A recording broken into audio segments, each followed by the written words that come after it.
Et oui, déjà le deuxième tome. J'ai jamais été aussi régulier, putain. Afin de parfaire l'écriture et le montage pour faire d'autres séries sur ce format, des vidéos à la cool ou encore des analyses. Sans plus tarder, le résumé du tome précédent, avant l'histoire de ce tome 2. Résumé.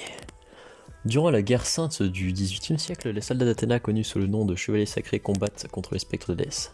Tenma, le chevalier de bronze de Pégase, découvre qu'Hadès n'est autre que son meilleur ami, Elone, et commence à évoquer ses souvenirs à propos de son enfance, quand ils étaient tous les deux orphelins, dans une petite ville d'Italie il y a 2 ans. Un jour, un des 12 puissants chevaliers d'or, Doko de Balance, rencontre Tenma alors qu'il recherchait Hadès. Impressionné par la capacité de Tenma à utiliser la force mystique de l'univers, le cosmos, Doko demande à Tenma de devenir un de ses chevaliers d'Athéna. Dans le sanctuaire en Grèce, Tenma retrouve la sœur de l'Aune, Sacha, qui se révèle être la réincarnation d'Athéna. Durant les 2 prochaines années, Elone rencontre une femme appelée Pandore, qui le reconnaît en tant que réincarnation d'Hadès. Après avoir découvert qui il est, Elone réunit ses spectres et se prépare à commencer la guerre sainte contre Athéna. Bon, résumé raconté à la zob et bien évidemment pris sur Wikipédia, on va pas déconner. Chapitre 7. Camarades.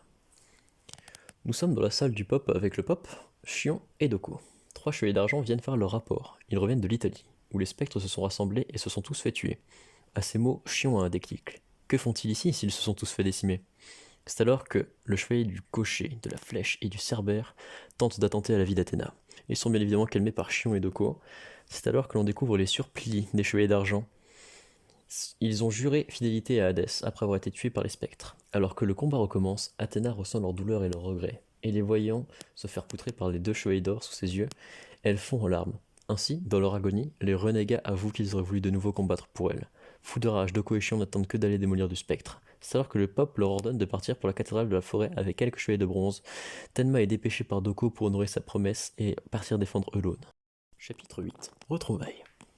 Arrivé au village, une colonne de lumière s'élève. Le village est devenu un décor de Kutonoken. Mais Tenma essaye de se convaincre que tout le monde va bien.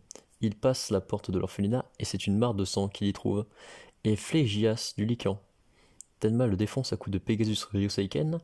Les larmes coulent. Hadès va payer pour ce crime. Elone apprend le retour de Tenma. Il va honorer sa promesse et aller le retrouver car il est devenu chevalier. À son tour, le jeune peintre a trouvé le rouge qu'il cherchait tant. Le sang de chevalier de bronze. Bon, c'est pas un grand cru, mais c'est déjà ça. C'est alors que Lone part à la rencontre de son ancien ami, Tenma. Celui-ci est décontenancé. Hadès était en réalité Elone. Chapitre 9. Adieu. Flashback. On assiste à la scène de promesse de Tenma, Elone et Sacha. Ainsi, la jeune fille a tressé les bracelets de fleurs avant de partir avec la personne qu'il a adoptée. Les bracelets sont un rappel du lien qui les unit et la promesse qu'ils se reverront et qu'ils sont une famille. Doko se rend compte de l'ironie de la situation. Le destin a choisi qu'Hadès serait Elone, Athéna, Sacha et Pégase Tenma. Tenma ne peut pas croire que son ami est Hadès. C'est ainsi qu'Hadès sort le tableau de Tenma de sa manche. Elone trace une croix avec du sang sur le tableau, ce qui one-shot Tenma. Devant ce crime, les cheveux d'Elone virent au noir, et des larmes de sang lui coulent sur les joues. Il a tué son meilleur ami. Il dit adieu à son frère et à sa sœur. Chapitre 10. Le château du diable. Doko perd son poulain, son ami, devant ses yeux. Attends, pourquoi as-tu tué ton meilleur ami? Réponds-moi, Alone. Parce que la mort est délivrance. Ainsi Doko fonce sur Hadès, mais un vent se forme et Kagao du Bennu apparaît. Les 2 adversaires lancent leur attaque, la plus puissante, et c'est une somptueuse double page de la collision entre les 100 dragons de Rosanne et l'étoile foudroyante qui est sous nos yeux. Shuon vient calmer Doko, ils ont une mission, et il est conscient de leur perte. Il est tout autant triste et en colère, mais plus mesuré et plus sage que son camarade. Les 2 camps se quittent, et la guerre sainte a réellement débuté pour les chevaliers. Chapitre 11. Les étoiles du démon. À l'image de la réunion des Chevaliers d'Or, Hadès, enfin réincarné après plus de 2 siècles d'absence, convoque ses 108 étoiles démoniaques. Ainsi, devant le retour de leur seigneur, celui-ci leur demande d'éteindre toutes les constellations du ciel, ce qui équivaut à tuer tous les chevaliers du camp adverse, ainsi que prendre la tête d'Athéna. C'est ainsi que Pandore envoie Minos, un des 3 grands juges des enfers, prendre d'assaut le sanctuaire. Hadès, désormais seul, convoque Kagao, qui ne s'était pas pointé à la grande réunion du personnel.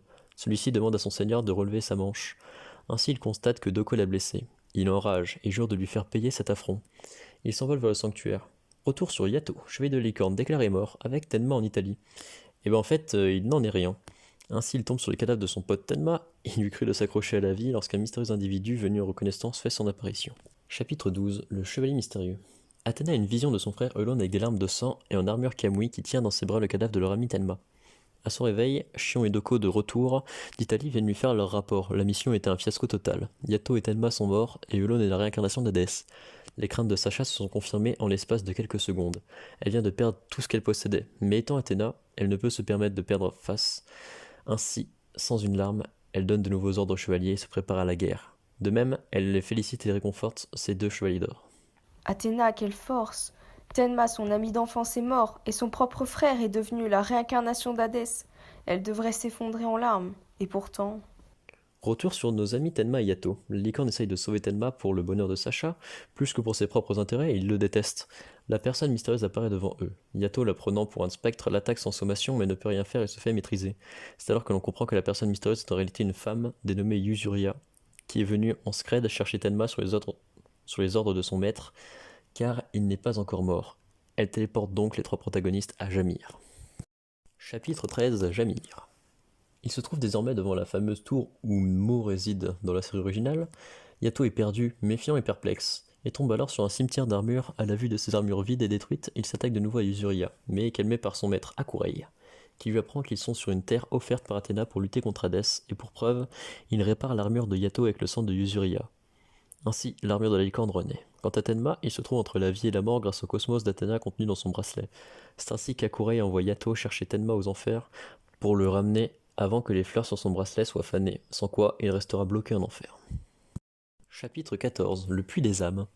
Tenma se réveille devant le puits des âmes en enfer. Il y croise les gens de son village qui se jettent inexorablement dans le puits des âmes. Puis il est bousculé par un spectre d'Hadès, surveillant que les gens fassent bien la queue. Je ne sais pas, certainement un ex-employé de Disneyland.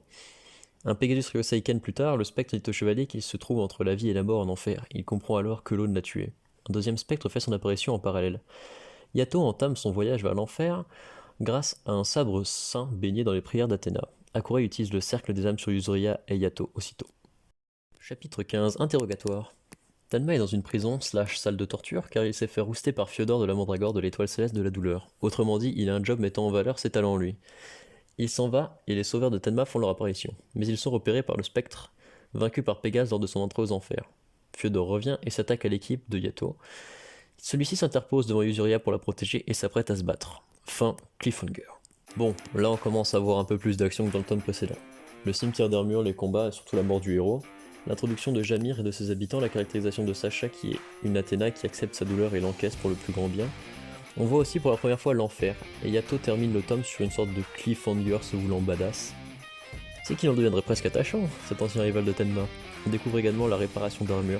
Stylé par contre, on va être honnête. Les spectres pour l'instant, c'est pas la folie non plus.